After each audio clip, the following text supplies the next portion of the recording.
Pardon. Donc bonjour à tous et bonjour à toutes. Je suis vraiment très heureuse d'être ici aujourd'hui au showroom Smile de Nantes. Donc je salue tous les dirigeants, agents, collègues de la région Bretagne et de la région Pays de Loire pour cette très très belle initiative. L'Union française de l'électricité, nous représentons la grande famille des électriciens, donc les producteurs, les distributeurs, les transporteurs, les fournisseurs, jusqu'aux entreprises d'efficacité énergétique. Donc, un moment tout à fait clé de cette transition énergétique que vous conduisez sur le terrain, dans un moment politique aussi important de renouvellement des exécutifs régionaux. Donc, à cet égard, l'Union française de l'électricité, dans son collectif, à essayer de se mettre à hauteur des territoires, à hauteur d'hommes, pour voir effectivement concrètement comment ces projets peuvent se développer. Et nous avons modestement écrit un manifesto qui est, je crois, qu'il est possible de consulter et sur lequel je reviendrai sur quelques axes finalement. Mais ce qui est important, c'est surtout ce qui se passe dans les territoires. Et c'est vous qui faites cette transition énergétique au quotidien.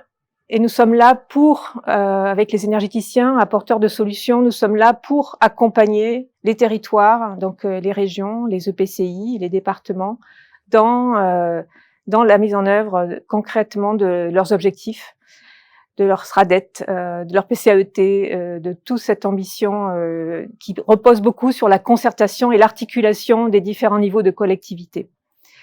Alors peut-être néanmoins, comme je suis ici pour représenter l'Union française de l'électricité, peut-être vous parler des grands enjeux de notre secteur très rapidement. Nous avons quelques minutes, je crois.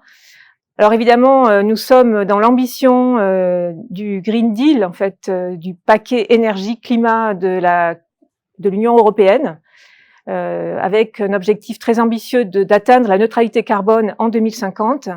Et sur ce chemin de la neutralité carbone en 2050, nous avons un grand rendez-vous sur lequel nous nous sommes positionnés très volontaristement, c'est 2030, une baisse des émissions de CO2 de moins 55%. Voilà, parce que 2050 se prépare dès maintenant, mais se prépare avec un point de passage important en 2030. Donc, vous le savez, cet engagement-là va se décliner dans différents thèmes. Le bâtiment, la rénovation énergétique, va se décliner également dans la mobilité, dans le développement des énergies renouvelables.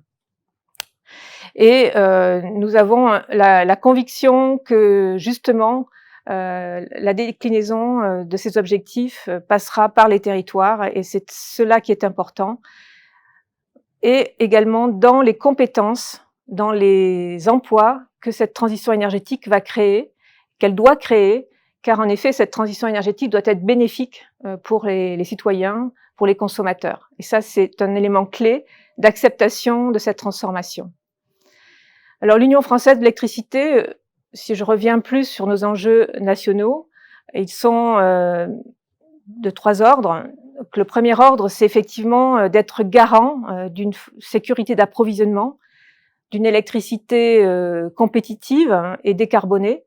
Donc, vous le savez, nous avons un actif qui vaut de l'or, si je puis me permettre, puisque nous avons un parc de production d'électricité quasi totalement décarboné, compétitif, grâce donc aux ENR, grâce à un parc nucléaire et un parc hydraulique amorti, et que donc nous devons capitaliser sur ce parc existant, amorti, pour préparer et financer finalement 2050, c'est-à-dire un mix énergétique au-delà de la durée de vie des centrales nucléaires existantes, le développement accéléré des énergies renouvelables, éoliennes, solaires, l'adaptation des réseaux de distribution, des réseaux de transport à cette nouvelle donne d'une part croissante d'énergie renouvelable dans notre mix énergétique, donc qui va faire en sorte que notre système électrique sera plus décentralisé qu'il n'était précédemment à sa construction après la guerre. Voilà, et donc 2050, c'est loin, mais on a, on va dire 15 ans pour tirer parti de cet atout, pour préfinancer, pour investir pour un mix énergétique en 2050 qui contiendra évidemment beaucoup plus d'énergie renouvelable qu'aujourd'hui, mais qui aura aussi un socle nucléaire et hydraulique important, pilotable, en complément des ENR. Et donc à l'UFE, on n'oppose pas les énergies, les technologies, elles se complètent. Et un bon mix électrique, c'est un mix qui repose sur différentes technologies qui ont des qualités, des propriétés tout à fait complémentaires. Et le réseau, le grand réseau national qui foisonne toutes ces productions et ces consommations, évidemment, est un élément de solidarité, de réassurance très, très important. Et vous le savez, pendant cette crise du Covid, nous avons tous, sans discontinuité, pu bénéficier de ce produit vital qu'est l'électricité, dont les acteurs, les opérateurs qui sont à vos côtés dans les territoires ont fait en sorte que, d'un point de vue opérationnel, malgré les difficultés, il n'y a pas eu de problématiques de rupture ou de coupure. Nous avons pu avoir une activité de ce point de vue-là, en tout cas, qui a assuré ce bien important qu'est l'électricité pour notre économie et notre société. Voilà, donc ça, c'est vraiment un très gros enjeu pour nous, avec tous les acteurs de la chaîne de valeur du système électrique, c'est de capitaliser sur ces acquis que nous avons et qui ont de la valeur, je vous demande de me croire, au niveau européen, qui ont de la valeur parce qu'un parc électrique décarboné compétitif, ça nous permettra de préparer, de travailler cette transition et de réinvestir en ayant cet atout, cet actif important. Et c'est un actif important pour travailler sur la deuxième priorité sur laquelle nous sommes engagés, c'est accompagner le développement des usages, donc des usages de solutions bas carbone, décarbonées. Et quand on a un mix électrique déjà décarboné, c'est mieux pour prôner des formes de solutions d'électrification dans le bâtiment, dans la mobilité, dans l'industrie, qui ont tout un chemin pour baisser leur réduction d'émissions de CO2. En effet, entre la mobilité électrique en France, dans d'autres pays ou en Allemagne, effectivement, c'est pas la même chose quand on peut avoir déjà un mix global qui permet de mettre un carburant qui est déjà décarboné dans la façon de nous déplacer ou de nous loger, ou de nous chauffer, ou de nous climatiser. Donc c'est le deuxième élément très important. Bien sûr, l'électrification n'est pas hégémonique et elle sera jamais hégémonique, je le dis aussi. L'électricité, aujourd'hui, c'est 25% de la consommation globale d'énergie finale. Toutes les hypothèses pour atteindre la neutralité carbone à l'horizon de 2050, que ce soit au niveau français, mais aussi en Allemagne, mais aussi dans tous les pays européens et à l'échelle de l'Union européenne, c'est à peu près une électrification, une électricité qui se représenterait comme support de la décarbonation à peu près 50% de la consommation totale. Donc c'est dire que le vecteur électricité sera très important. Il doit absolument être décarboné, il doit absolument être compétitif, d'où ces grands travaux qui doivent être menés avec de l'optimisation, et je vais y revenir parce que Smile, précisément pour moi, représente un vrai démonstrateur de l'optimisation possible de cette ressource. Et donc, effectivement, la question de l'électricité viendra en effet avec d'autres vecteurs énergétiques. Alors, le biogaz à partir de la biomasse, dès lors que le gisement et le potentiel limité le permettra, et peut-être des nouveaux vecteurs sur lesquels nous investissons en recherche-développement, avec des initiatives aussi qui commencent à être dans des phases un peu pré-industrielles autour de l'hydrogène. Et je sais que vos régions sont aussi des régions qui ont de l'allant et de l'expérimentation et du volontarisme sur ces nouvelles technologies, bon, que j'appellerais de rupture, même s'il y a déjà de l'hydrogène dans l'industrie, mais de l'hydrogène décarboné à prix compétitif, ça sera une rupture dans le système électrique et dans le système énergétique plus globalement. Donc les usages, évidemment, vers des solutions décarbonées. Là, on a une révolution industrielle sur la mobilité électrique qui se prépare. Et tout à l'heure, j'en parlais avec un de vos collègues de la région Pays de Loire. La massification de la rénovation dans le bâtiment avec des solutions électriques aussi très performantes comme les pompes à chaleur qui ont un coefficient énergétique, qui sont la première énergie renouvelable finalement puisqu'on capte l'eau, l'air et c'est ce qu'on transforme avec un très bon coefficient en chaleur ou en froid, en refroidissement. voilà, toutes ces technologies, les matériaux, les composants de l'isolation pour les bâtiments, la nouvelle réglementation thermique et environnementale pour le bâtiment neuf. Voilà, tout à fait une révolution aussi de ces usages qui est en marche et qui se fera concrètement dans les territoires avec le rôle d'ensemblier des régions, mais aussi le rôle très important des EPCI, des départements. Et c'est là que les adhérents de l'UFE, qui sont des entreprises, des industriels, sont des apporteurs de solutions à vos côtés, évidemment, pour vous accompagner. C'est ainsi aussi que l'UFE se nourrit des expérimentations et des bonnes pratiques au travers de ses adhérents. Et c'est ainsi que nous sommes près de vos considérations de mise en œuvre concrète de cette transformation. Alors, dans cette transformation, évidemment, il y a le sujet de la flexibilité, parce que dans un système qui sera plus, qui intégrera une part croissante d'énergie renouvelable, il y aura effectivement, pour l'instant, on n'a pas de technologie de stockage à grande échelle et mature du point de vue financier et économique. Donc, effectivement, l'électricité, on doit équilibrer l'offre et la demande. Et sur la demande, on a aussi un très gros travail de flexibiliser cette demande. Donc, avec les compteurs communicants, pouvoir faire en sorte que les fournisseurs fassent des offres beaucoup plus personnalisées, qui intègrent le week-end, les jours fériés, le soir, la recharge de la voiture, piloter les recharges. Pour effectivement cette intelligence, grâce au digital, nous allons pouvoir avoir plus de flexibilité pour que la demande s'adapte, y compris peut-être demain au prix de marché, hein, pour ne pas tirer dans les moments où il y a des tensions sur le système électrique, ou au contraire pour déstocker de l'énergie à des moments où le système électrique mutualisé en aura besoin. Donc cette nouvelle intelligence-là, ainsi que rapprocher les consommations des productions dans des mailles beaucoup plus territorialisées, voilà un peu ce que, pour moi, le démonstrateur, qui est plus qu'un démonstrateur, Smile, que la région Bretagne et la région Pays de Loire, vous avez avec les opérateurs. Alors, je ne vais pas les citer parce que je risque d'en oublier, mais je trouve qu'effectivement, vous êtes précurseurs dans la manière de montrer comment cette flexibilité, cette optimisation peut se faire dans l'intérêt collectif, comment vous sortez des silos pour rapprocher des industriels, des collectivités. Et cette intelligence-là, c'est ça qui va nous permettre de finalement d'économiser aussi l'énergie et l'électricité qui, tout en étant un bien de commodité, doit ne pas être gaspillé parce qu'en effet, l'optimiser, c'est aussi éviter des coûts de production, des coûts de réseau. Voilà. Donc, bravo pour cette initiative.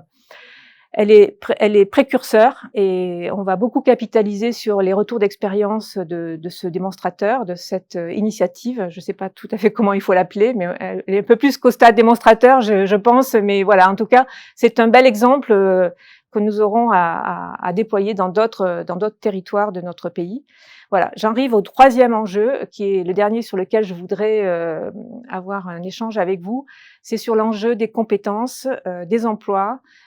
C'est un enjeu fondamental, je l'ai dit tout au début dans mon introduction, parce que cette transition énergétique doit apporter de la valeur ajoutée dans nos territoires, elle doit apporter des emplois, elle doit permettre à des jeunes ou à des moins jeunes en reconversion de se projeter dans des nouveaux métiers. Alors, à l'Union française de l'électricité, dans notre ADN, on a cette dimension d'accompagnement socio-économique des transformations. Et nous avons conclu un contrat de prospective sur les emplois et les compétences, donc avec le ministère de la Transition écologique et le ministère du Travail. Donc la filière électrique de l'amont jusqu'à l'aval, c'est-à-dire le système électrique, le bâtiment, la ville, la mobilité, les infrastructures de mobilité, le bâtiment, l'industrie, jusqu'aux électriciens artisans dans les bâtiments, c'est 600 000 emplois en France, non délocalisables. Si on applique, on s'est projeté dans la PPE actuelle, qui, vous le savez, sera révisée en 2023, c'est potentiellement 200 000 emplois créés. Mais c'est aussi, et c'est ça le côté très important de ce travail que nous avons mené, c'est aussi des métiers en tension, c'est-à-dire des métiers où nous n'avons pas suffisamment d'offres de compétences et sur lesquels nous devons vraiment mettre tous nos efforts. Et les régions qui ont cette compétence formation professionnelle avec les opérateurs de compétences nationaux mettre nos efforts de fonds de formation pour que l'éducation nationale, la formation continue, soit vraiment fléchée vers ces métiers de la transition énergétique dont on va avoir besoin, en quantité, mais aussi en qualité. Effectivement, moi j'ai souvent un peu le souci aussi sur la rénovation énergétique avec le côté diffus et massif de ce que nous envisageons de faire, d'avoir les bons électriciens formés sur les panneaux photovoltaïques, sur les pompes à chaleur, dans toutes ces nouvelles technologies, dans la dimension audit énergétique, évaluation de l'argent de la rénovation avant, après, en termes de baisse de consommation, en termes de baisse d'émissions. Il faut des approches globales sur des rénovations globales. Et cela, effectivement, ça suppose aussi des artisans qui soient en équipe, qui soient dans des plateformes, qui soient épaulés pour pouvoir massifier cette rénovation et surtout formés. Et ça, voilà, je ne vais pas citer tous les métiers. Il y a beaucoup de métiers sur lesquels nous devons, les régions, l'État, les industriels, les entreprises, travailler ensemble à former pour avoir les ressources en quantité et en qualité, éviter les goulots d'étranglement qui feraient qu'on n'atteindrait pas nos objectifs collectifs. Voilà, donc un sujet très important et pour encore une fois vous remercier de m'avoir invité sur ce showroom Smile, donc grand Smile à Nantes. Et voilà, merci la Bretagne, la région Bretagne, merci la région Pays de Loire d'avoir été volontaire avec tous les adhérents, acteurs, opérateurs de l'Union française d'électricité qui, je le sais, sont des acteurs absolument engagés et dans la coopération pour sortir des silos et réussir notre transition énergétique. Bah, merci beaucoup, Christine, merci beaucoup. On a des questions, je crois, un petit peu sur le chat, donc on va te les poser comme ça un petit peu en live. Là, tu nous parlais d'emploi, c'est un enjeu important pour les régions, tu sais l'emploi, enfin, pour la France en général. Hein. Et du coup, j'ai envie de poser une question qui est posée, c'est comment on peut faire pour attirer tous ces jeunes là qui ont envie de travailler, qui veulent travailler pour la transition énergétique. Comment on peut faire pour les attirer dans ces industries de l'énergie? Qu'est-ce que vous demandent vos adhérents? Comment ils font pour attirer ces jeunes? Est-ce qu'il y a des plans d'action? Voilà, quels sont les enjeux autour de ça?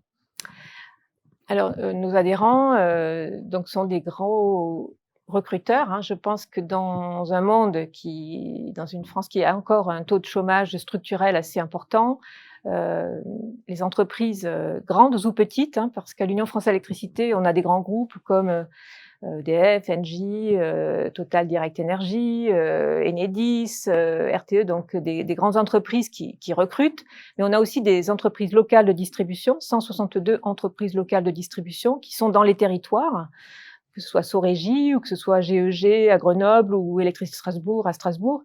Et donc, le maillage entre les écoles et soit ces groupes, soit ces entreprises est très important et je pense que ça accrédite l'idée de mieux faire connaître nos métiers. Et en même temps, l'apprentissage. Donc, je voudrais revenir sur le fait que pour justement attirer les jeunes vers ces métiers qui ont une dimension industrielle, effectivement, tous ces métiers auront une connotation digitale, mais il y a aussi des fondamentaux sur l'électrotechnique qui sont de base. Hein. Effectivement, l'électricité, on touche pas l'électricité sans avoir des processus très très stricts en termes de sécurité. Donc, il faut, dans les métiers techniques, attirer des jeunes hommes et des jeunes femmes. Donc, les femmes dans les métiers techniques, en tout cas, j'y crois beaucoup et j'invite toujours beaucoup nos adhérents à faire l'effort d'ouvrir et je sais qu'ils le font. Voilà, l'apprentissage est un moyen, en effet, d'amener et d'attirer parce que je crois qu'aujourd'hui, sans parler pour eux, les jeunes sont attirés pas seulement par la théorie, mais surtout par la pratique, par le sens de ce qu'on fait. Donc le sens, on a des métiers où il y a du sens, on sait pourquoi on rentre dans ce secteur pour la transition énergétique. Et l'apprentissage est un bon moyen finalement d'allier la pratique et la théorie. Et sur la pratique, on a aussi besoin d'artisans, électriciens qui font des travaux manuels, où il y a des techniciens de maintenance, où il y a une partie manuelle. Je crois qu'on a dans notre pays une vraie transformation sur la revalorisation des métiers manuels qui crée une valeur tout à fait concrète. On a une autre question, alors on change de registre, on revient un peu sur le manifesto que vous avez publié, et la question finalement c'est est-ce que vous pouvez nous en dire un peu plus sur les recommandations de votre manifesto à destination des collectivités, en les priorisant par exemple, quoi. Alors, vu des territoires, encore une fois, très modestement, très humblement, parce que, en effet, nous sommes au service de tous les acteurs du secteur, mais aussi surtout au service, en accompagnement des collectivités, hein, que nous soutenir, entre guillemets, si je puis me permettre, au travers de ce manifesto, avec le fait aussi que les régions ont un rôle d'ensemblier, ont un rôle de chef de file, avec les lois récentes, les lois NOTRe, MAPTAM. Donc, et il y a une certaine complexité administrative aussi. Donc les régions ont un vrai rôle de leadership sur la mise en œuvre concrète.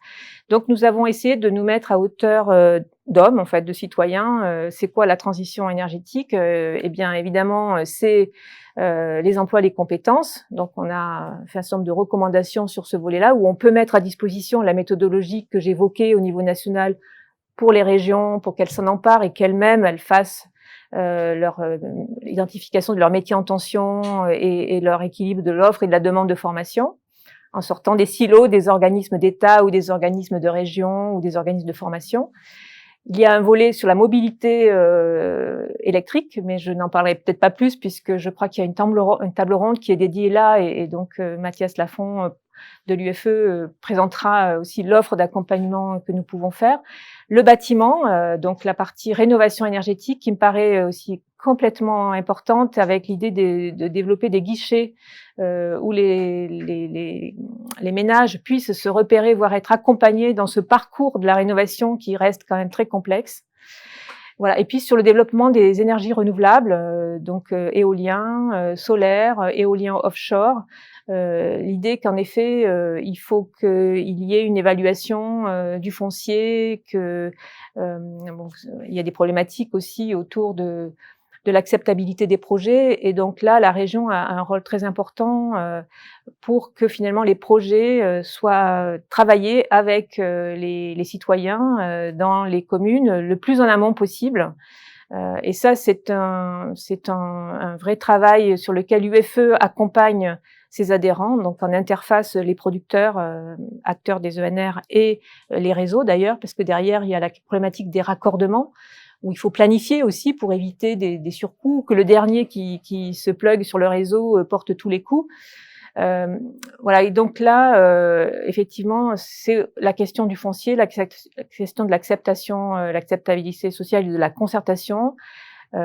Et donc là aussi, on fait un certain nombre de recommandations qui sont bien sûr pas définitives, hein, mais qui sont surtout aussi pour être en écoute et en relais des élus de région, et c'est un peu le rôle de l'UFE finalement, en écoute pour pouvoir faire le relais, puisqu'on est un acteur de la politique énergétique au niveau national et au niveau européen. On est en capacité de faire des propositions qui peuvent être traduites dans les textes réglementaires, dans les textes de loi, et c'est la raison pour laquelle nous sommes chaque fois que possible sur le terrain avec nos adhérents, à l'écoute des besoins des territoires. Donc on a une autre question, on revient sur le sujet précédent, c'est sur la formation. Est-ce que vous avez un label pour un peu certifier ou en tout cas garantir un niveau de qualité sur des formations? Est-ce que c'est quelque chose que vous avez étudié ou... Alors, la réponse est non, on n'est pas un organisme de formation, on délivre pas un label, on n'est pas l'AFNOR.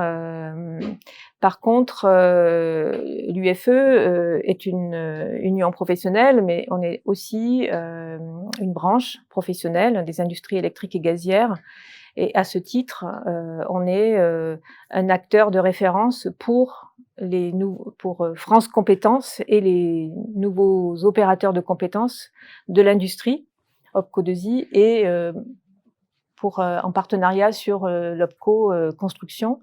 Et donc, on est force de proposition. On est un acteur pour recevoir des financements pour la partie industrie électrique et gazière.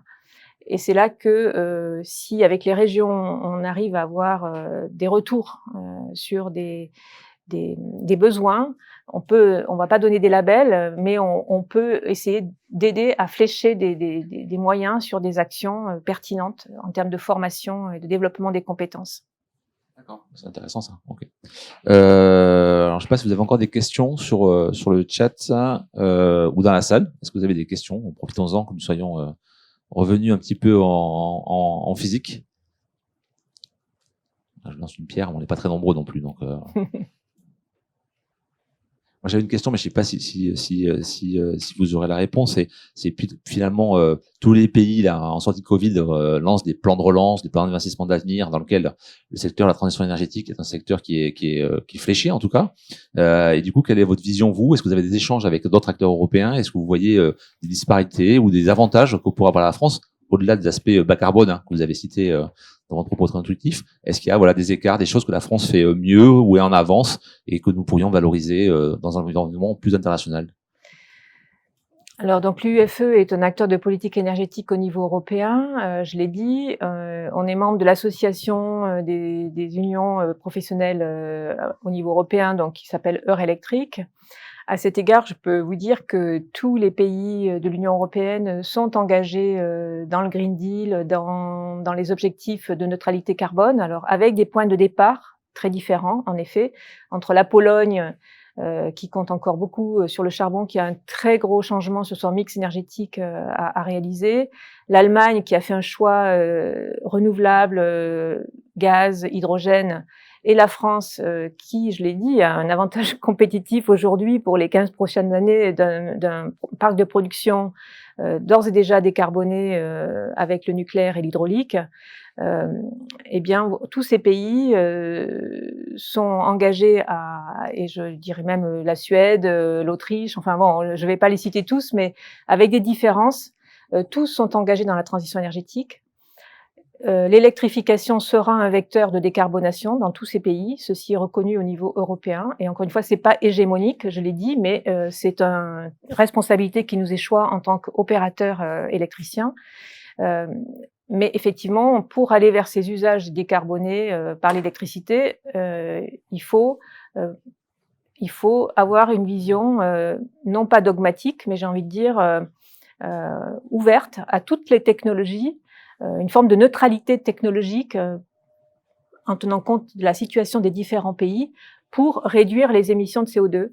Voilà. Et donc, à cet égard, nous aurons besoin, et c'est peut-être une différence selon les pays, nous aurons besoin en France d'un socle nucléaire et hydraulique pour pas recarboner un mix qui est déjà décarboné et faire une place croissante à des énergies renouvelables, variables, avec une adaptation des réseaux, avec des flexibilités comme nous pouvons l'expérimenter avec Smile, des flexibilités de la production qui s'adapte à la demande ou l'inverse de la demande qui s'adapte, voire même qui stocke et qui injecte dans le réseau avec le digital des communications tout à fait possibles et qui sont riches de promesses pour l'avenir. Donc là, ce que je retiens, moi, c'est la bonne nouvelle, c'est qu'il y a d'autres pays qui ont des enjeux au moins aussi forts, sinon plus forts sur le CO2. Et donc, je pense que pour nos adhérents, avec toutes les solutions qui sont pushées, tous les projets que nous avons là, les 93 projets qui sont de ce point de vue-là très neutres, voilà, c'est tout un terrain à les conquérir. Donc voilà, donc j'invite nos adhérents, bien sûr, à aller prospecter dans tous ces pays pour réussir cette transition énergétique qui est vraiment un enjeu européen, comme vous nous le rappeliez. Je crois qu'on avait une question en salle. Voilà. Oui, bonjour, Thierry Jaillet de la société Sparkling. J'ai une question qui concerne la taxation et la fiscalité associée à l'électricité. On voit que l'électricité trouve sa place sur la décarbonation du transport et on va en parler avec la table ronde tout à l'heure. Est-ce que vous, côté UFE, vous avez des actions actuellement auprès de la Tour Sequoia et du ministère de Transport pour accompagner aussi la taxation qui pourrait être mise en place prochainement sur la mobilité électrique? Alors c'est une très bonne question, très complexe mais très importante en effet. Et tout le monde le sait, dans la facture d'électricité, il y a 3 parties. Il y a la partie fourniture, la partie acheminement et il y a la partie fiscalité. Et c'est un tiers, donc c'est pas rien. Ça, c'est un premier élément. Et dans les vecteurs énergétiques, au regard de leur contenu carbone, aujourd'hui, il n'y a pas on va dire, il n'y a pas forcément une incitation. Enfin, l'électricité est assez pénalisée, je dirais ça plutôt comme ça. C'est pas seulement vrai en France, c'est vrai aussi au niveau européen.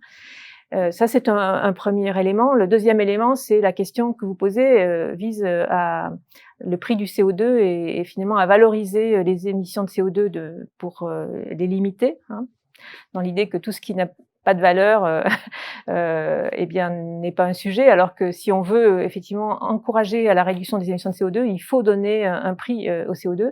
Et donc là, l'UFE est un acteur engagé depuis, voilà, sur la révision du dispositif européen ETS. On a participé à la première révision en 2019. On a fait des propositions sur dans le paquet climat qui est actuellement sur la table, il y a à nouveau une révision du mécanisme. Je ne vais pas rentrer dans le détail de l'ETS.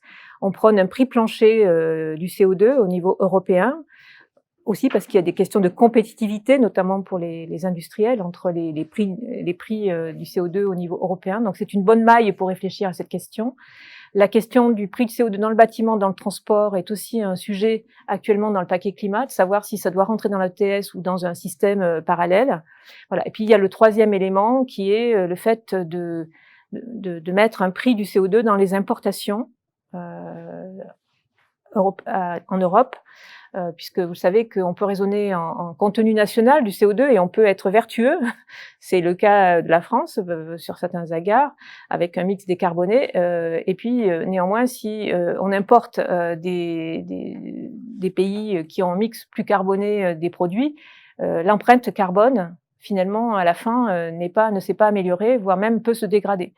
Et donc, c'est tout le débat complexe, mais j'espère que l'Europe va y arriver, de ce qu'on appelle le mécanisme d'ajustement carbone aux frontières, sur lequel je pense la présidence française de l'Union européenne, vous savez que la France va prendre cette présidence au premier semestre 2022, j'espère qu'effectivement on pourra faire avancer aussi cette question d'empreinte carbone pour éviter une compétition déloyale entre des pays européens qui se décarbonent et puis le reste du monde qui se décarbonerait pas en gros, et effectivement des importations qui n'amélioreraient pas notre empreinte carbone. Tout cela en cycle de vie, donc on est effectivement dans des sujets assez complexes, mais votre question est très importante. Est-ce qu'on a d'autres questions sur les chats? Bon, en tout cas, merci beaucoup encore une fois, Christine, pour cette intervention très riche, très inspirante. Voilà, on voit que les sujets sont encore beaucoup devant nous, oui. Et voilà, ça nous donne du coup aussi beaucoup de grains à moudre, hein, pour l'ensemble de nos régions que nous représentons et puis de nos adhérents, et voilà. Et puis ce que je te propose, c'est qu'on se revoit un peu régulièrement. Alors pas tout le temps, hein. Il y a d'autres régions en France, hein, donc on te laisse aller aussi dans les autres régions, porter la bonne parole, mais voilà, qu'on puisse aussi régulièrement revenir et puis faire un petit point d'actualité, ou à distance ou en présentiel, voilà, ici ou à Rennes. On t'accueillera avec grand plaisir. Bien Merci volontiers, beaucoup. et bravo à la région Pays de Loire et bravo à la Bretagne. Merci. Alors maintenant,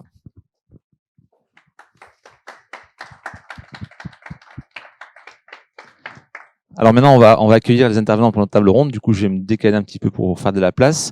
On va accueillir donc Mathias Lafont, qui est le directeur Smart Building et mobilité au sein de l'UFE. Merci Mathias. Hop. Merci. On va s'écarter un petit peu. Ensuite, on va voir Thierry Jaillet, qui est le cofondateur de Sparklink.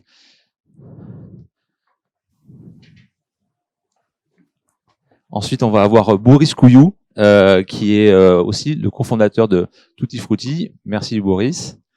Et puis Olivier Caron, de la délégation EDF Pays de Loire.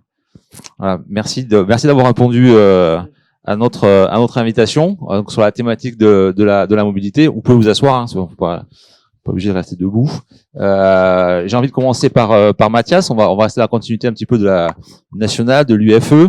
Alors Mathias, voilà, finalement la question c'est l'UFE de la mobilité. Alors du coup c'est quoi? Comment vous abordez ce sujet-là? Comment vous en emparez? Et qu'est-ce que vous proposez aujourd'hui voilà, à l'ensemble de vos adhérents et du monde de l'électromobilité?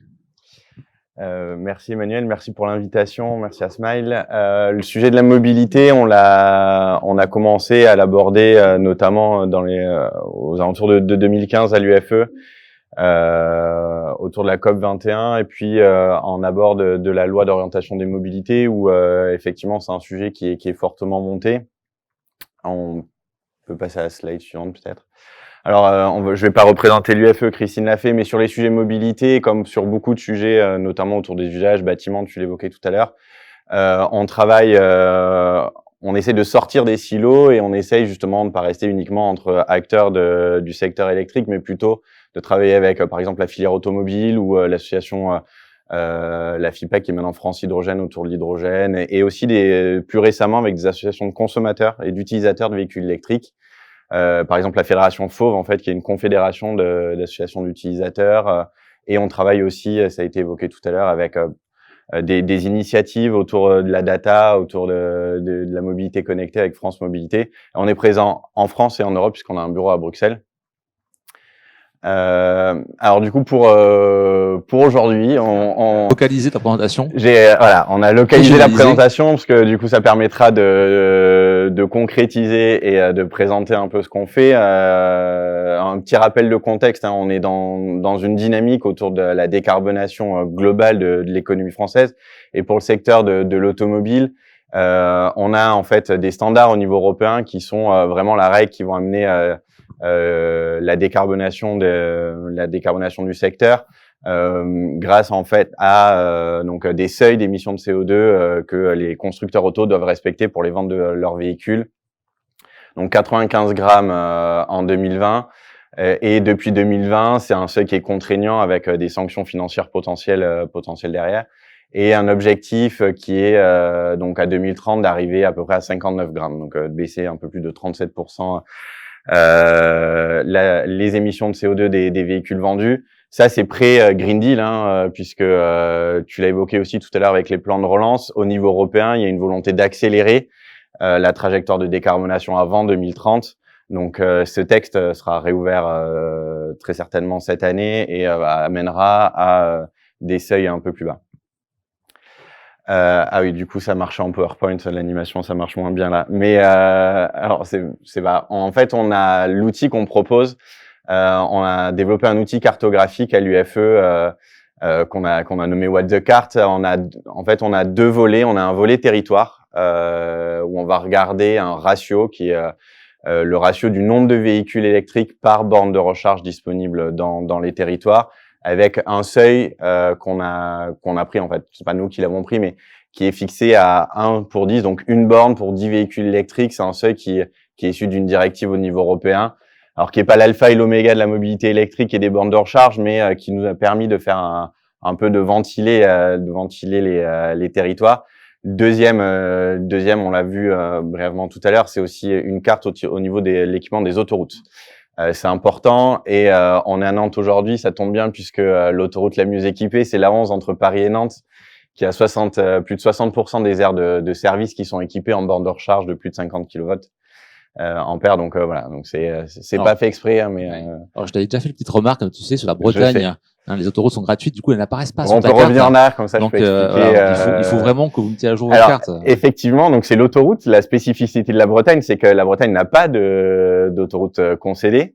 Et donc on travaille, et je te l'avais dit effectivement, par rapport à la base de données qu'on a, de mieux repérer les bornes de recharge qui sont sur les routes nationales express. Et promis, on reviendra la prochaine fois, on vous présentera avec la Bretagne colorée. On a l'impression de no man's land de bornes, voilà, sur des. Non, c'est un no man's land autoroutier, voilà. mais autoroutier effectivement, mais pas de bornes, hein, puisque du coup maintenant on peut revenir au niveau territoire. On s'aperçoit qu'au final, on a fait une synthèse des deux régions, hein, donc c'est une carte spécifique pour Smile. Alors il y a une grande disparité, hein, au niveau français, on l'a vu, et au niveau régional aussi. Donc avec les Côtes d'Armor qui sont relativement bien équipés par rapport au parc de véhicules électriques qui existe. Et c'est pas étonnant, hein, les départements avec des centres urbains plus importants ont eux plutôt un déficit en termes de bornes de recharge.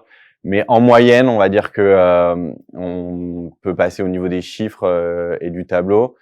Si on regarde, hein, en moyenne, les Pays de la Loire et la Bretagne, les deux pris ensemble, Donc c'est la dernière ligne au niveau du ratio, sont mieux que l'équipement moyen en France. Donc c'est pas si mal. Quelques chiffres donc qui nous servent à faire ces cartes et pour un peu avoir des ordres de grandeur. On a un parc de 40 millions de véhicules entre les véhicules utilitaires légers et les véhicules particuliers. Si on fait le focus sur le Pays de la Loire et la Bretagne, c'est 4,6 millions. Et on s'aperçoit que le ratio, il est à peu près le même quand on fait un focus sur le parc électromobile. Alors un peu moins que la mobilité électrique est un peu moins diffusée dans ces deux régions qu'au niveau national, mais il n'y a pas un écart très important. Et donc voilà, si vous voulez le nombre brut de bornes de recharge, il y en a un peu plus de 3600 en Pays de la Loire et la Bretagne, ce qui représente un peu moins de 10% de l'équipement total français. Alors le sujet autour de la mobilité électrique, auquel on fait face souvent, c'est les questions. Alors Christine l'évoquait tout à l'heure, les sujets en fait de l'impact réel carbone du véhicule électrique par rapport à un véhicule thermique, mais aussi de l'impact du véhicule électrique sur le système électrique. Pour avoir un ordre de grandeur, un véhicule électrique en moyenne dans une année, ça consomme autant qu'un chauffe-eau électrique. Alors forcément pas pour les gros rouleurs, c'est-à-dire un peu plus de 2 MWh par an. Ce qui fait que en fait, quand on traduit le parc que vous avez vu tout à l'heure en consommation, le parc d'aujourd'hui, donc qui est au 31 mars 2021, on a un peu moins d'1 TWh qui est consommé par ce parc-là. Donc qui est à 2/3 véhicules 100% batterie, 1/3 véhicules hybrides rechargeables. Et donc le focus, merci. Le focus sur Pays de la Loire, on est à peu près Pays de la Loire et Bretagne, c'est à peu près le même ordre de grandeur, un peu moins de 100 GWh. Et on a fait une projection en reprenant un scénario médian qui est dans l'étude de RTE qui a été publiée en 2019. Donc avec un parc en 2035 projeté de un peu moins de 12 millions de véhicules électriques. On voit que en termes de consommation, on n'est pas non plus sur des quantités consommées très importantes. On est de l'ordre d'un peu moins de 10% de la consommation électrique. Mais surtout, ce qui est le plus intéressant, c'est sur la dernière ligne, alors qu'on l'a qu'au niveau français, parce que ça dépend du déploiement des ENR, mais c'est surtout que RTE a démontré que l'utilisation des véhicules électriques n'était pas un enjeu en termes de consommation d'électricité, mais surtout permettait d'avoir une meilleure incorporation de la production ENR. Et donc de récupérer en fait une partie de production ENR qui n'aurait pas été utilisée parce que pas de consommation en face. Et c'est pas négligeable puisqu'on est à quasiment 8 TWh récupérés dans le scénario médian. Si on est dans le scénario fort, donc avec un parc de 16 millions, on est plutôt sur de l'ordre de 10 TWh récupérés. Et ça démontre la synergie qui existe entre la mobilité électrique et le système électrique grâce notamment au pilotage. Alors, donc l'alimentation en énergie, c'est pas un sujet. Le sujet, c'est plus un sujet de puissance. Donc je vais pas le détailler, mais il y a quelques ordres de grandeur qui ont été proposés par Enedis. C'est assez intéressant de faire le parallèle entre donc le dernier, par exemple, la borne Tesla à 120 kVA, c'est l'équivalent de 2 immeubles de 10 logements. Donc c'est pas négligeable. Mais pour autant, c'est pas non plus insurmontable parce que il y a un véhicule est arrêté et stationné 95% du temps, et un véhicule électrique, ça a une batterie, et souvent une batterie relativement importante par rapport aux besoins de mobilité. 80% des déplacements font moins de 100 km, quotidiens font moins de 100 km. C'est-à-dire on va consommer un peu moins de 20 kWh. Une batterie, c'est 3 à 4 jours de ces trajets. Donc ça veut dire que si vous l'utilisez pas pour les trajets, c'est disponible aussi pour l'utiliser chez vous. Et donc ce qui est important, c'est de développer le pilotage de la recharge, parce que ça, on sait dès aujourd'hui que c'est un choix sans regret pour le déploiement de la mobilité électrique, avec des choses qui existent déjà aujourd'hui, des signaux tarifaires. Je parlais de la consommation par rapport au ballon d'eau chaude. C'est pareil pour la mobilité. On peut envoyer des signaux tarifaires pour contrôler. On peut faire quelque chose d'un peu plus poussé en faisant des fluctuations de puissance, ou on peut faire quelque chose de vraiment très poussé en faisant ce qu'on appelle du pilotage bidirectionnel, où là, on va stocker et réinjecter de l'énergie. Et ça, pour le coup, c'est vraiment là où est le gisement pour cette synergie entre la mobilité électrique et les ENR. On peut passer à la salle. Merci. Et donc, pour ouvrir le débat avec les autres intervenants, quels sont les enjeux de notre point de vue pour la mobilité électrique de demain? Donc, les infrastructures, l'expérience utilisateur et l'enjeu des données. Sur les infrastructures de recharge, il y a l'enjeu principal quand on parle d'infrastructures publiques, c'est avoir un déploiement un peu coordonné et surtout répondre aux besoins. C'est-à-dire qu'avoir des bornes, tout à l'heure on avait une vision très quantitative. Avoir des bornes c'est bien, avoir des bornes là où au bon endroit c'est mieux. Avoir des bornes au bon endroit à la bonne puissance, c'est le top. Et donc du coup c'est le but de ces schémas directeurs, donc qui ont été mis en œuvre dans la loi d'orientation des mobilités et dont les textes d'application ont été publiés récemment. Il y a d'ailleurs, je vous invite, il y a un webinaire le jeudi organisé par la DGITM, donc côté ministère des Transports et ministère de l'Énergie, pour présenter ces schémas directeurs. L'UFE a contribué en tant que coordinateur de CGT. Donc c'est un enjeu et on l'évoquait tout à l'heure par rapport aux collectivités. C'est vraiment un outil d'aide à la fois de l'évaluation de l'état des lieux, mais aussi dans la projection pour bien identifier quels sont les besoins en termes de déploiement de la recharge. Dans le privé, il y a un enjeu surtout dans les grands centres urbains autour de la recharge dans le collectif, dans les copropriétés. 44% des gens en France vivent dans des copropriétés, donc c'est pas négligeable. Et donc il y a un enjeu autour du déploiement d'infrastructures de recharge collective dans les copropriétés et de faciliter le droit à la prise. Je vous ai mis quelques chiffres. On voit quand vous êtes en maison individuelle, 9 actes de recharge sur 10, il se fait chez vous. Quand vous êtes en copropriété, c'est 5 sur 10. Donc, on voit bien qu'il y a une question de l'accès à la recharge en copropriété.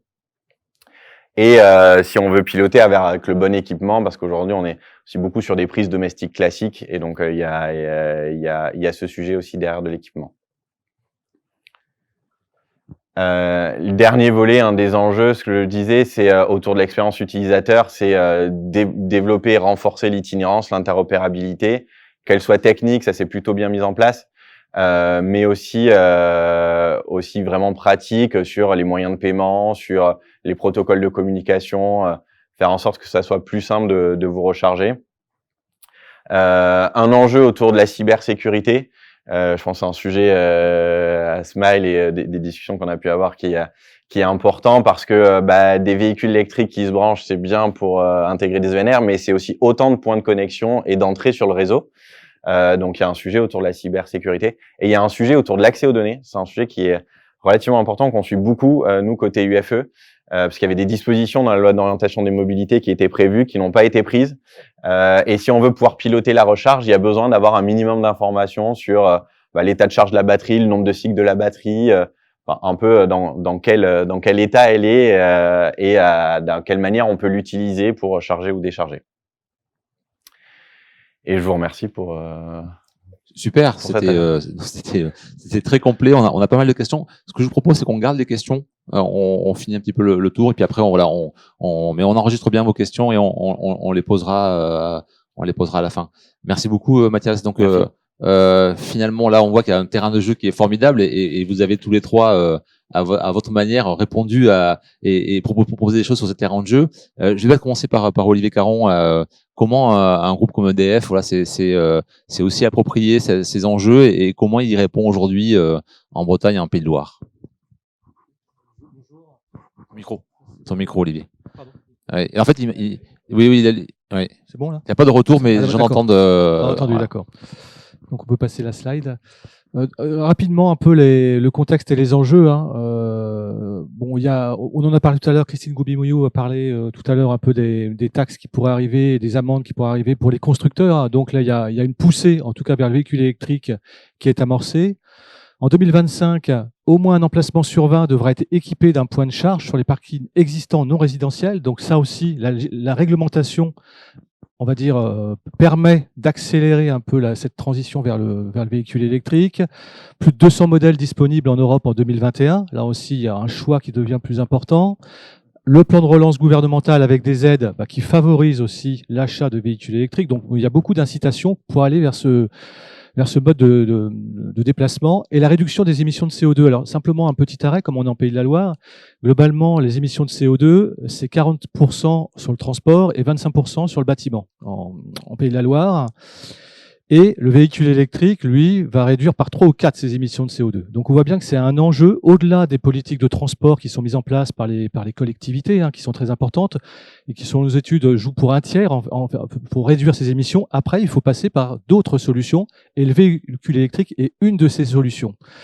Et on s'aperçoit en fait que ces évolutions technologiques sont en train d'amener le véhicule électrique à un prix concurrentiel par rapport aux véhicules thermiques. C'est-à-dire qu'aujourd'hui, si on regarde rapidement, un véhicule électrique coûte un peu plus cher qu'un véhicule thermique, si on prend tout. Et après, si on compare hors taxe, on est quasiment au même prix. Parce qu'avec les subventions qui sont versées aujourd'hui, on est quasiment au même niveau.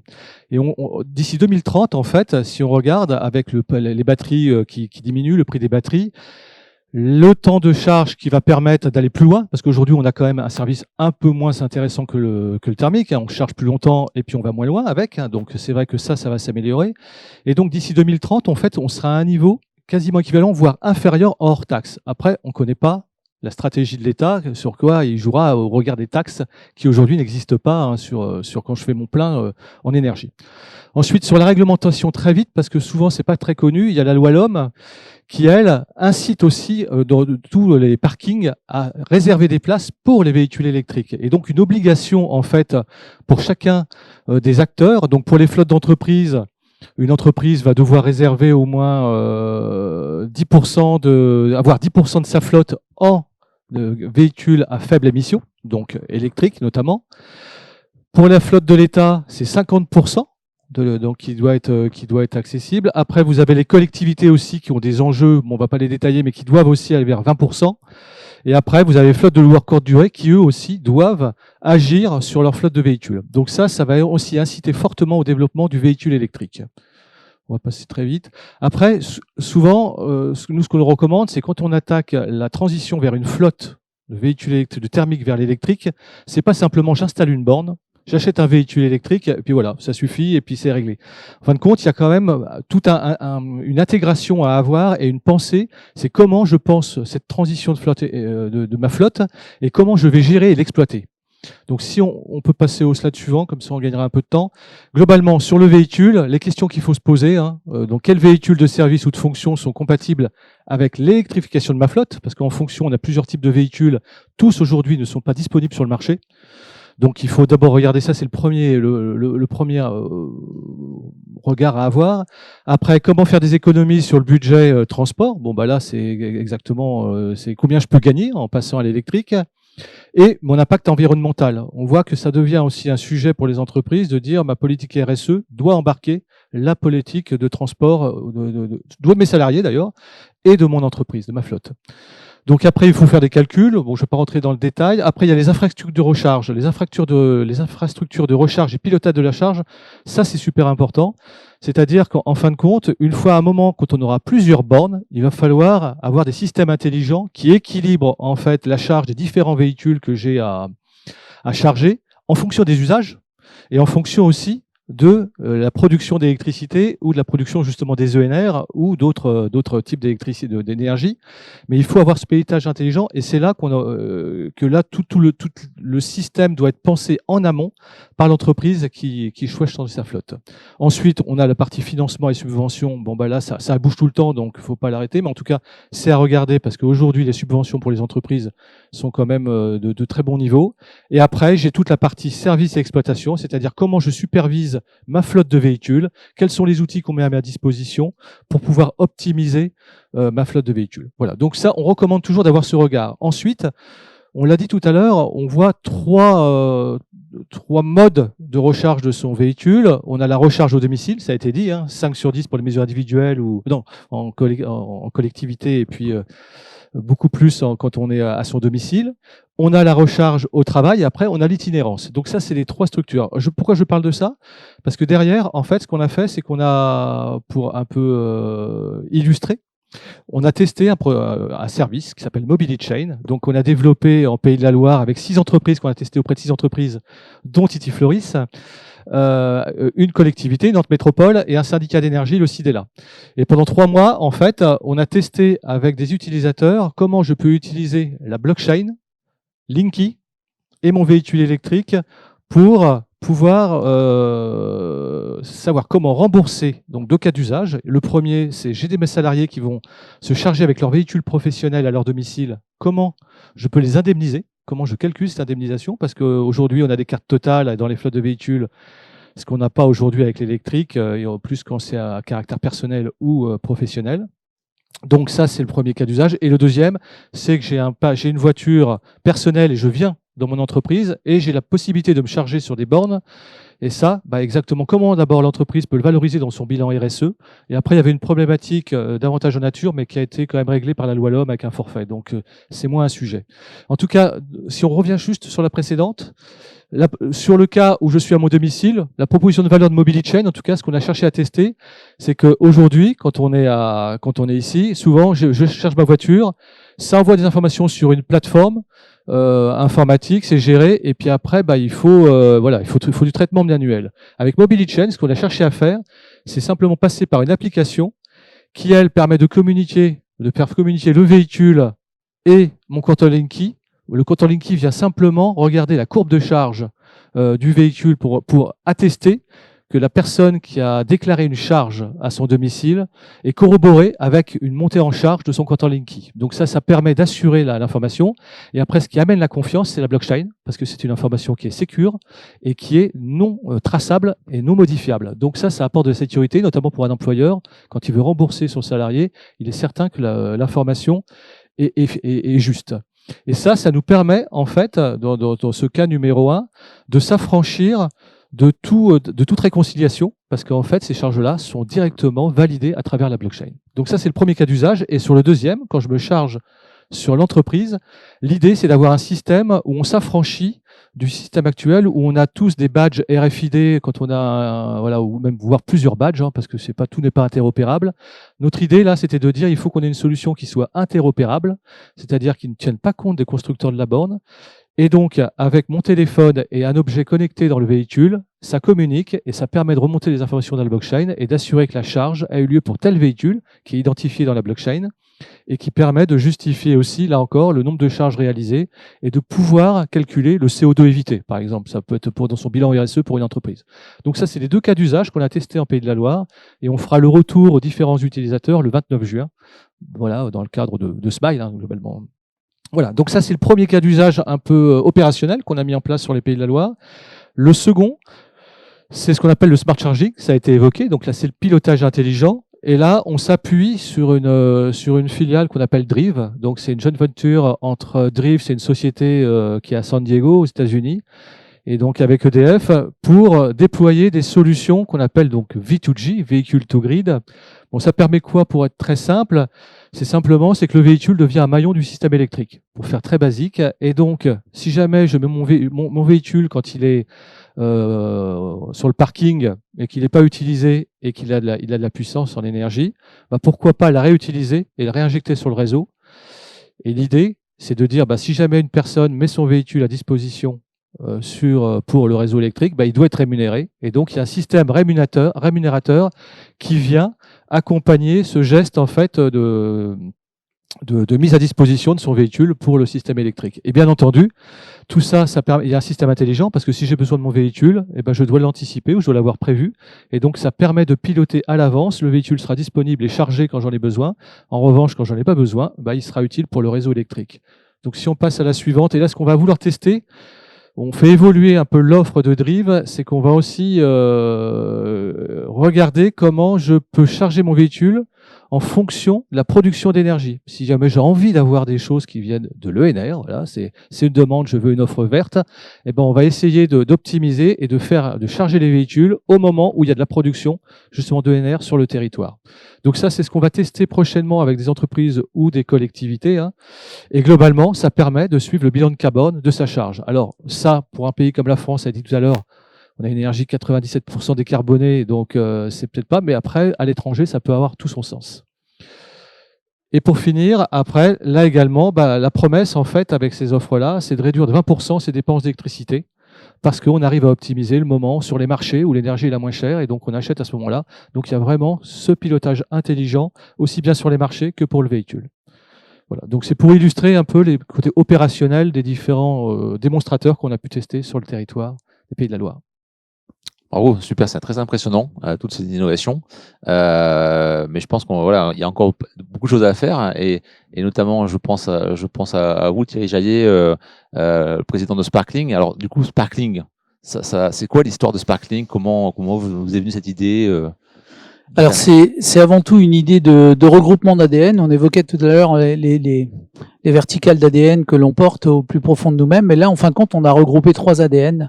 Le premier, c'est le marché de la mobilité qui est en forte croissance et en fort développement, qui s'est associé à l'ADN de l'objet connecté et de la télécommande. Et le troisième étant celui des registres partagés et de l'édition de logiciels. En fin de compte, on a su regrouper à travers Sparkling ces 3 compétences avec 2 ambitions. Le premier, c'est de se positionner comme un architecte concepteur de solutions, IRVE, sur le marché du développement de la mobilité. Tout type de mobilité d'ailleurs. Là, on a parlé beaucoup de voitures. En fin de compte, on adresse aussi bien les sujets du vélo, du scooter, de la roue et des hybrides rechargeables et des voitures full élec. Donc, première ambition, c'est donc de concevoir des solutions. Et le deuxième, c'est de les passer en mode industriel. C'est aussi important qu'on essaie de produire à l'échelle du territoire et à l'échelle de la France des solutions qui pourraient essaimer le marché et nous aider à massifier ces infrastructures. Alors le pas de côté qu'on a fait sur la création de Sparkling, ça a été de dire on va écouter tous les enjeux du marché de la mobilité et on va essayer d'adresser des offres à ces enjeux-là. On l'a évoqué, la charge au domicile, la charge sur les lieux partagés. Donc place partagée, prise partagée. C'est un des premiers concepts. Le deuxième, c'est la charge lente. On voit bien qu'il y a une course à la puissance sur les itinérances, sur la modalité de l'itinérance, et c'est normal, et on a besoin de se charger très vite. Autant quand on est à domicile, sur son lieu de travail, sur son lieu de vacances, on peut prendre son temps, et on a au moins une nuit pour se charger. Et là, c'est important qu'on puisse apporter des solutions. Il est important aussi de gérer la courbe de charge, signaux réseau, signaux tarifaires, on le voit bien, ce 2 enjeux importants. Donc, il faut qu'on évite d'upgrader les puissances simplement pour un usage de mobilité. Donc, notre ambition, ça a été de se dire, on va se limiter pour l'instant à des produits autour de 3,7 kW qui sont dans le commun des logements que l'on peut trouver, donc 16 ampères, une prise 16 ampères. Ensuite, place partagée, qui dit place partagée, dit à un moment donné qu'il faut identifier qui se charge, combien de temps à la minute près, et de remonter ces informations à un hébergeur. Donc là, c'est important aussi que cette prise soit connectée, qu'elle apporte une certification de la remontée d'informations. Olivier l'évoquait très bien avec les blockchains, qui sont des modèles disruptifs de remontée d'informations qui certifient directement à la prise le sujet. Donc on a une prise certifiée qui se connecte sur des réseaux, Bluetooth, Wi-Fi, 4G et d'autres demain, et qui quelque part remontent des informations certifiées et les poussent vers les hébergeurs pour pouvoir après porter une offre de service. L'offre de service étant jusqu'à la facturation et le paiement à l'usage. Donc, en fin de compte, via son téléphone portable, on sera à même demain de payer directement sa consommation. Alors, Sparkling, c'est 4 maillons. En fin de compte, le premier produit Sparkling, c'est une prise, la Spark 01. Alors vous imaginez comme on est des architectes concepteurs, qu'on est déjà en train de bâtir la 2, la 3, la 4. Et on est accompagné d'ailleurs à ce titre-là par la région des Pays de la Loire. Ensuite, c'est une chaîne, Olivier l'a très bien décrit, les technologies de blockchain en preuve d'autorité sont low energy et certifient directement l'usage avec des moyens qui sont partagés. Ensuite, il nous faut des applications qu'on développe nous-mêmes. Le fait d'intégrer l'ADN software et hardware nous permet de développer l'ensemble des sujets. Et puis après, il faut pousser des informations ou aller jusqu'au paiement par son téléphone portable de l'usage. Voilà, donc Sparkling a vocation justement à développer des produits pour la filière, l'ensemble de la filière. Donc on est sollicité par des opérateurs de mobilité, dont le groupe EDF, le groupe Engie, le groupe, on va dire les acteurs du marché français qui nous sollicitent pour concevoir des solutions ad hoc, voilà, qui répond bien au sujet. Ça s'adresse particulièrement bien sûr à l'usage de la copropriété, et on est surtout sur un modèle économique qui est low cost, c'est-à-dire qu'on est capable aujourd'hui de produire une prise connectée à moins de 200 € TTC posée, enfin fournie chez l'utilisateur. Ce qui va permettre d'accompagner la massification qu'on entendait tout à l'heure, où il faut des millions de bornes. On est à 36 000, je voyais, actuellement ouverts au grand public, sans compter les bornes privées, mais les prises privées. Mais on voit bien qu'il va falloir changer d'échelle, il va falloir changer de braquet, et on peut pas aller chez tous les clients avec des prises ou des bornes à plus de 1 000 €. C'est pas possible. Donc il faut qu'on ait des produits qui nous permettent d'adresser le service à des prix qui soient compétitifs. Le paiement à l'usage, c'est quelque chose qui répond à tous ces sujets d'itinérance ou de vacances. Le Airbnb, le camping, le gîte, les logis. Vous imaginez que quelque part, vous allez pouvoir payer l'usage de la facturation à des coûts qui sont très modestes. Prenons un exemple, vous allez payer peut-être une charge qui va faire 1 €. Hein, je rappelle quand même qu'on est autour de 2 € les 100 km à peu près, 2 €, 2 € et demi.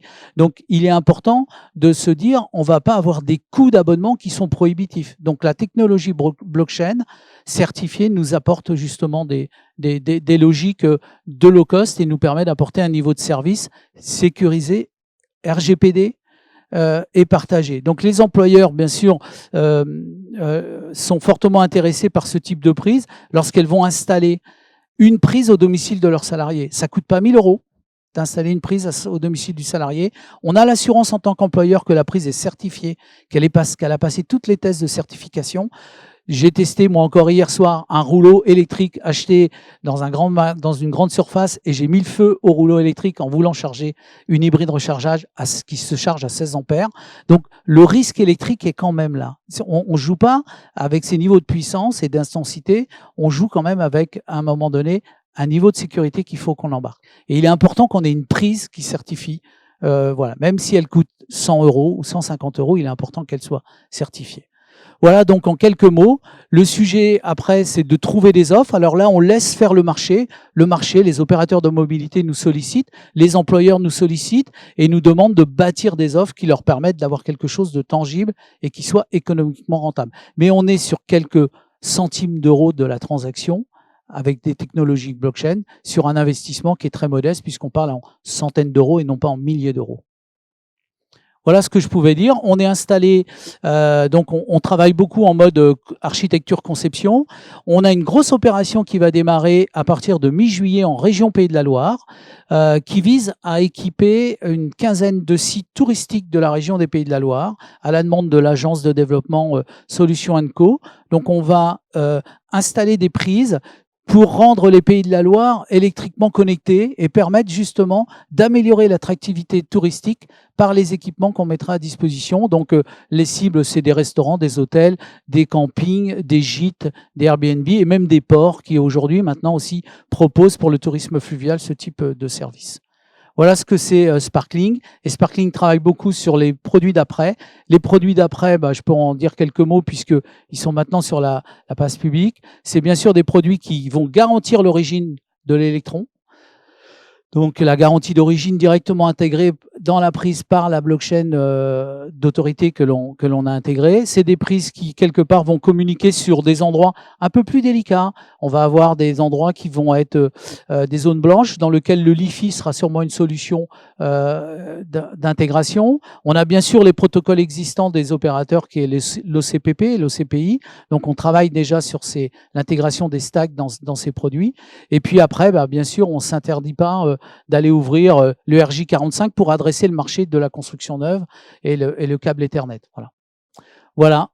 Un design particulier, un boîtier puissance et puis connecté un boîtier commande dans lequel l'ensemble se fait par son téléphone portable et c'est l'usager. Et l'électricien est au cœur du système puisque c'est lui qui va l'installer, c'est lui qui va la configurer dans la blockchain et c'est lui qui va l'exploiter. Bravo, merci beaucoup. Il y a pas mal de questions, mais voilà, je les réserve pour la fin. Et on va terminer, mais c'est pas la fin, puis il y aura encore les questions avec vous, Boris Couillot. Alors, Titi Floris, finalement, c'est un acteur aussi incontournable de la mobilité. Ici en Pays de Loire, on entend souvent parler de vous. Voilà, est-ce que vous pouvez nous raconter un petit peu l'histoire? Et puis je crois qu'il y a une actualité aussi probablement là, en juin, ou alors bon, je vous laisse. Ouais, bonjour à tous.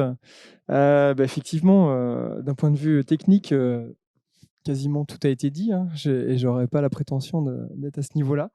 Nous, on est plutôt volet usager, utilisateur, avec des contraintes d'une entreprise, avec des salariés qui ont des revenus assez faibles et donc qui n'habitent pas tous des pavillons. Donc voilà, on est sur des déploiements populaires du véhicule électrique et avec toutes les limites que ça peut comporter. Voilà, nous on a fait le choix depuis 4-5 ans d'avoir des véhicules électriques. On est environ à 55-60 véhicules, des 5, des 7 et des 9 places. Effectivement, je pense que vous faites allusion aux navettes qu'on fait depuis un mois avec le CHU de Nantes sur l'île de Nantes pour le personnel soignant, où on a installé 4 bornes avec EasyVia et on tourne en boucle sur un circuit de 4-5 km aller-retour. Et avec des recharges, voilà, qu'on doit programmer. Mais tout se passe bien, sauf quand ça disjoncte. Mais après, voilà, maintenant on sait où est le disjoncteur, donc non, mais c'est à chaque fois c'est une expérience de déployer un véhicule électrique. Il faut vraiment fiabiliser, on va dire, cette boucle, puisque jusqu'à présent, on peut pas vraiment se recharger en dehors du domicile ou de la borne qu'on a installée, puisque quand on a des salariés, finalement, c'est très compliqué d'aller les faire recharger sur l'itinérance, puisque du coup, on se retrouve à avoir un surcoût de main d'œuvre finalement. Donc effectivement, on est intéressé par des solutions assez souples et flexibles comme Sparkling qu'on devrait aussi expérimenter prochainement. Voilà. Et puis on a intégré le dispositif Smile, le label Smile, il y a environ 1 an et demi, lorsqu'on a installé quelques-unes des premières bornes V2G. Monsieur Caron a parlé et donc voilà, on en a 4 et ça fonctionne très bien.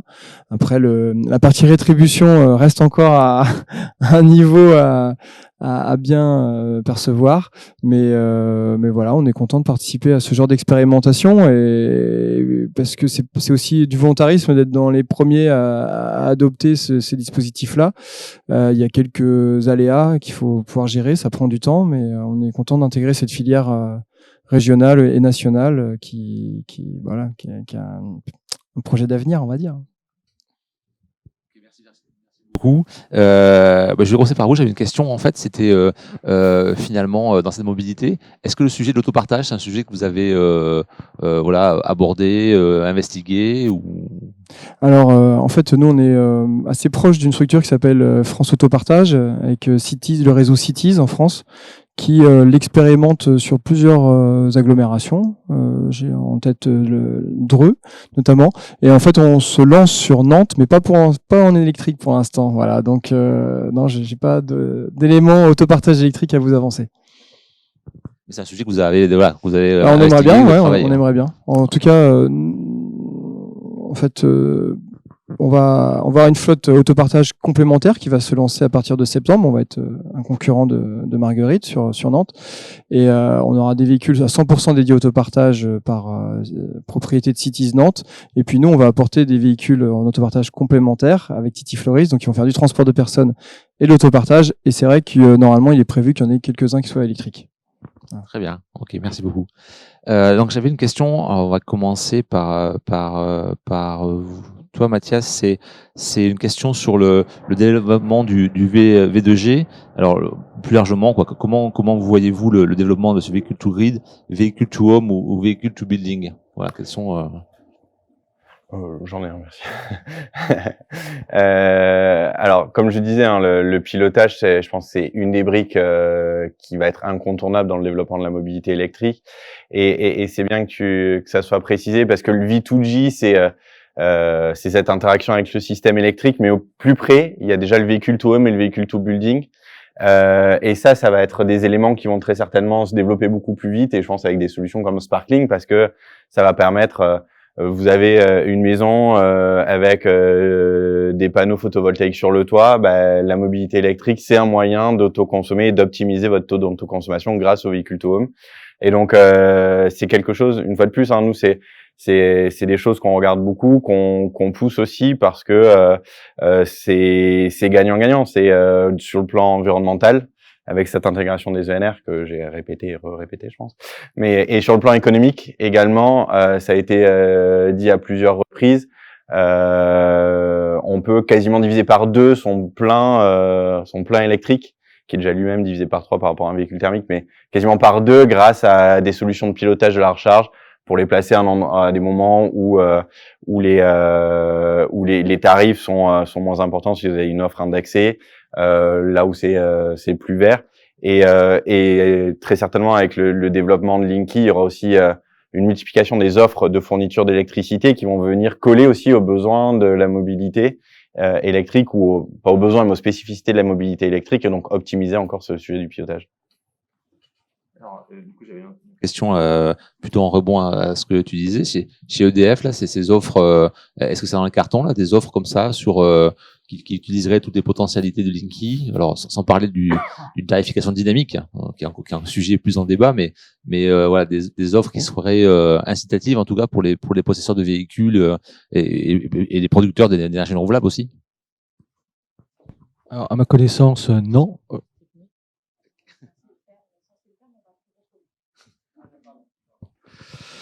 Non, pour Linky, la seule expérimentation que moi j'ai, c'est avec MobilityChain, comme je disais, hein, c'est la première utilisation de l'usage de Linky sur un cas opérationnel en fait, hein, dans MobilityChain.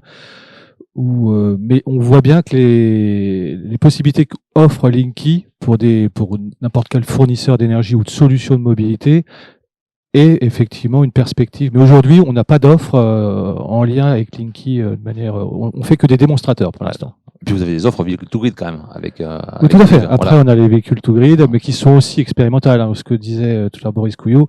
Voilà, on teste, hein, donc voilà, c'est émergent, mais on voit bien que c'est la bonne direction. En tout cas, ça, je suis persuadé.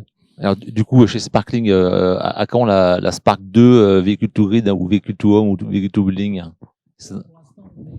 Signal réseau. Donc, vous avez bien compris que Sparkling est équipé d'un relais intégré qui permet déjà de faire du on-off. Voilà, donc en fin de compte, on peut recevoir quel que soit le signal. Nous, ce sur quoi on travaille, parce que c'est fortement attendu, c'est la traçabilité de l'électron, donc la garantie d'origine, comme je l'évoquais tout à l'heure, et on a déjà testé ce sujet-là avec des opérateurs, dont EDF et des opérateurs du GAFAM qui sont fortement intéressés par apporter ce niveau de service. Et puis après, bien sûr, c'est les signaux tarifaires et les signaux commerciaux. On se doute bien que on va avoir bientôt par les opérateurs de mobilité ou par les énergéticiens le discount samedi prochain de 14h à 16h, moins 10% sur la charge électrique. Et donc, il est important que les composants des prises puissent intégrer ces réceptions signaux qui viendront sûrement par le Linky, n'en pas douter. Donc voilà, nos travaux sont plutôt basés sur ce sujet-là, et donc on est accompagné, parce que c'est le moment de les citer aussi, par 3 pôles de compétitivité. Il y a le pôle S2E2 qui nous aide beaucoup sur cette thématique-là, Smart Grid. Il y a le pôle ID4Car qui est vraiment un acteur reconnu de la mobilité, et puis on travaille beaucoup, nous, puisqu'on est industriel et fabricant de solutions, avec le pôle EMC2 qui nous aide sur la partie manufacturing des produits, dans une logique aussi vertueuse, et aussi que les produits soient produits localement, c'en est que mieux, avec des produits éventuellement biosourcés. C'est assez compliqué parce qu'on intègre des sujets de résistance électrique, résistance mécanique, sur des endroits qui sont en règle générale, c'est pas au milieu du salon, ce type de prise. Donc il est important aussi qu'on puisse prendre compte des vandalismes associés à tous ces sujets-là. Voilà. Et en tous les cas, le vol d'électricité maintenant est devenu caduc avec ce type de prise qui ne fournissent qu'à ceux qui sont identifiés et autorisés par l'hébergeur. Voilà, on a 2 actes d'identification. J'ai le droit au service et l'hébergeur m'a donné le droit à accès à ce service, moyennant des temps ou moyennant des euros qu'on va. Voilà. On peut créditer un compte bancaire et on peut commencer à débiter. Vous pouvez mettre 10 euros sur un compte monétique et commencer à sortir. Donc vous voyez, on va jusqu'à ce niveau d'intégration. Oh ouais, très bien, donc c'est impressionnant. Il ne reste plus qu'à travailler avec Atlanson pour certifier l'électricité d'origine solaire. Et puis là, on a tous les clusters Voilà. Pays de Loire qui sont Les autour de vous. garanties, les garanties d'origine avec exactement. Avec Ouais, on s'interdit pas d'étudier. Ouais, j'imagine.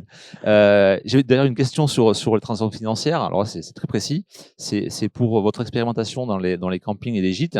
Est-ce qu'il y aura la possibilité de faire des transactions financières avec des étrangers hors zone euro, UK entre parenthèses? On est sur des comptes monétiques. Alors là, je ne saurais pas. Ce que je sais aujourd'hui, c'est qu'on a fait le choix de s'associer sur la partie monétique avec un opérateur européen. Je ne sais pas si les transactions avec des monnaies autres que l'Europe sont envisagées.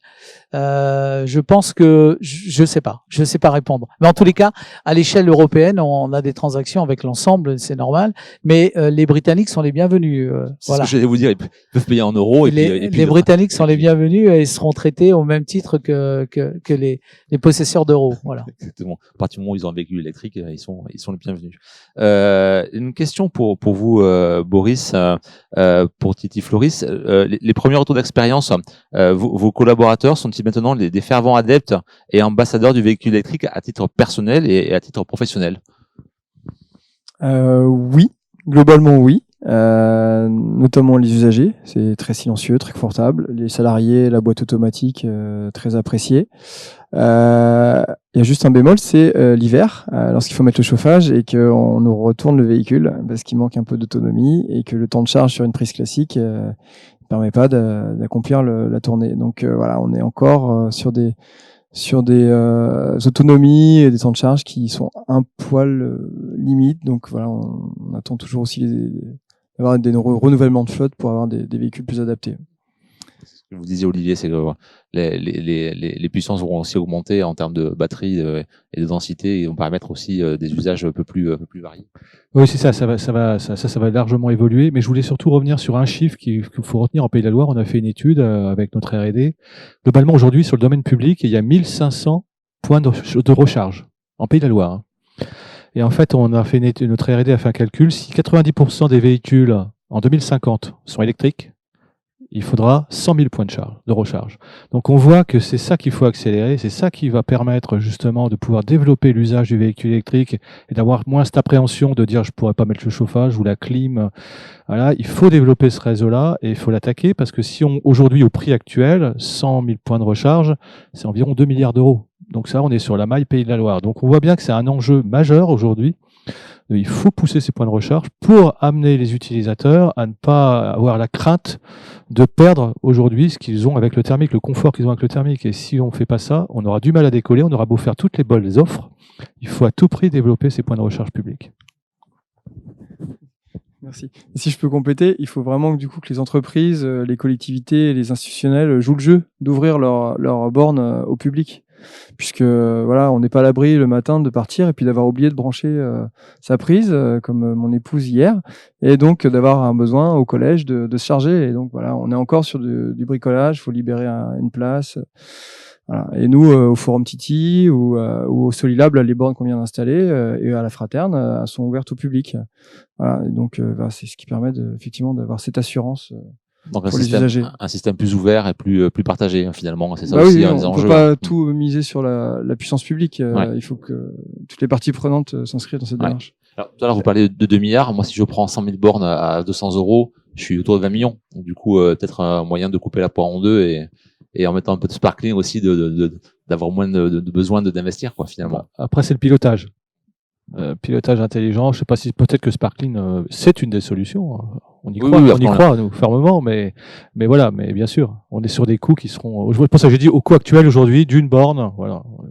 C'est clair que sur le sujet il y a le sujet des infrastructures, il y a le sujet des investissements, et puis il y a le sujet de l'interopérabilité locale, on va dire. Hein. Donc c'est important qu'on puisse traiter ces sujets-là dans sa complétude d'approche. Hein. Les prises ne vont pas répondre à tous les besoins. C'est clair que d'avoir des bornes rapides à des 22 kW, ça s'installe pas au domicile. Voilà, donc on le sait déjà par naissance. Donc et c'est important de se dire qu'une prise de 3,7 kW, 16 ampères, elle va pas répondre aux enjeux de d'itinérance accélérée, on va dire. Donc, il est important qu'on puisse avoir derrière chaque usage un produit qui soit adapté. Voilà. Et c'est pour ça que le positionnement de Sparkling se veut un architecte concepteur au regard des solutions. On nous a déjà demandé d'avoir des prises qui vont varier la puissance entre 3,7 et 7,2 au regard des puissances souscrites de chacun des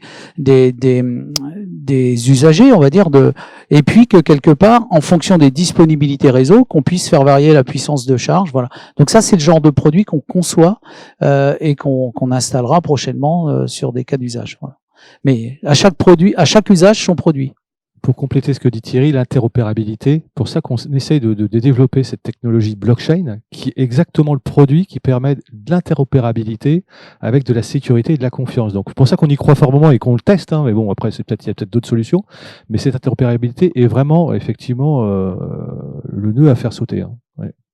Et d'ailleurs, c'est un sujet qui sera d'autant plus important. Vous parliez de s'ouvrir un peu plus, que ça soit pas uniquement le pouvoir public. Alors effectivement, il y a aussi la grande distribution qui aujourd'hui joue un rôle important dans le développement des bandes de recharge. Mais il y a aussi les bailleurs sociaux qui aujourd'hui ont beaucoup de places en fait inoccupées et qui regardent comment ouvrir leur parking. Et il y a des sujets derrière de refacturation, etc. Donc je pense que ça va être un sujet parce que effectivement, faut penser à là où on peut avoir des bornes et ou des prises plus facilement. Et le sujet des bailleurs sociaux plus largement, le sujet de l'administration, enfin des établissements accueillants du public au sens large, mais de l'administration publique par exemple, qui peuvent aussi être des relais pour des charges temporaires. C'est effectivement ça. Et après, je vous rejoins. Ce qui est important, c'est d'avoir la bonne puissance de prise pour les bons besoins, et c'est tout le rôle justement des schémas directeurs que j'évoquais tout à l'heure pour aider les collectivités à bien comprendre que dans des zones résidentielles où les voitures vont rester 7-8 heures parquées, ça sert à rien d'avoir des bornes à 22 kVA alors que la voiture va se charger très facilement durant la nuit. Pour compléter, dans les démonstrateurs de cet été, côté Sparkling, on travaille avec un bailleur, je peux le citer puisque on va bientôt annoncer, c'est Paris Habitat, qui va justement mettre à disposition des prises de Sparkling pour le paiement à l'usage, à la minute près, on va dire, à des entreprises de proximité qui vont venir se charger sur les lieux qui ne sont pas utilisés à un siège de parking dans la journée. Voilà. Donc c'est déjà des concepts qui sont au cœur, on va dire, des problématiques des bailleurs et des logements. Voilà. On est bien dans ce système ouvert, partagé et qui profite au plus grand nombre. Et du coup, on a beaucoup évoqué le lien entre ENR et mobilité finalement. Et donc du coup, j'ai une question pour vous, Boris. C'est chez Titi Fleury, est-ce que vous pensez que vous allez mettre en œuvre des sources locales d'ENR pour alimenter la recharge de vos VE? Voilà. Alors effectivement, on a un projet d'extension à notre siège pour mettre du photovoltaïque et installer des prises, des bornes de recharge.